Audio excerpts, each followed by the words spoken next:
Hello everyone, welcome to fiction fiesta. आपने सावित्री की कहानी तो सुनी ही होगी, जो अपने पति के जीवन के लिए यमराज से लड़ गई थी। आज की कहानी भी ऐसे ही महर्षि की है, जो अपनी मंगेतर के लिए देवताओं से लड़ गए। महर्षि रूरू प्रमति के बेटे और ऋषि च्यवन और सुकन्या के पोते थे। एक दिन वो महर्षि स्थूलकेश के आश्रम के पास से गुजर रहे थे। तभी उन्हें वहाँ एक लड़की दिखी, जिसका नाम प्रमद्वरा था। वो प्रमद्वरा की खूबसूरती को देखकर मंत्रमुग्ध हो गए।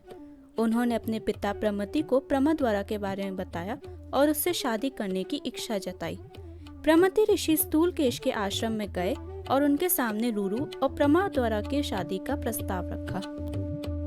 प्रमद्वरा विश्वासु और मेनका की बेटी थी, जिसको मेनका ऋषि स्थूलकेश के आश्रम पर छोड़ गई थी। बाद में स्थूलकेश ने प्रमद्वरा को अडॉप्ट कर लिया।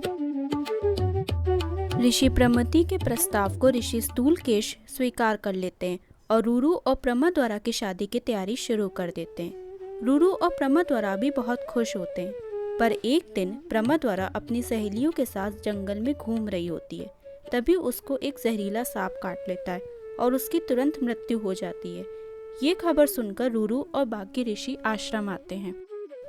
प्रमद्वरा को जमीन में बेजान सा पड़ा देखकर रूरू बहुत दुखी होते हैं और जोर जोर से रोने लगते हैं। वो रो कर कहते हैं कि अगर मैं सच्चा ऋषि हूँ, अगर मैंने कभी किसी का अपमान नहीं किया और कभी पाप नहीं किया, तो मेरी प्रमद्वरा को फिर से जीवित कर दो।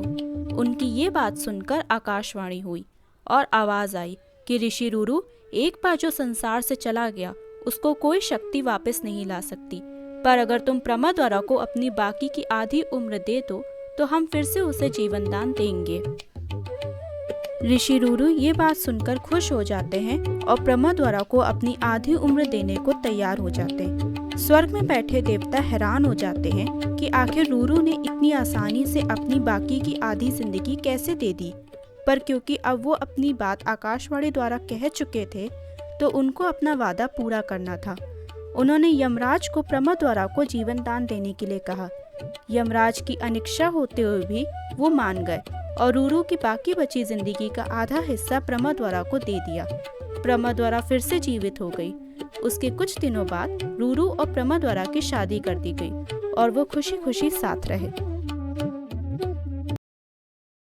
तो कैसी लगी आपको ये story? Please do let me know in the comment section, and for more such stories please subscribe to fiction fiesta. Bye everyone.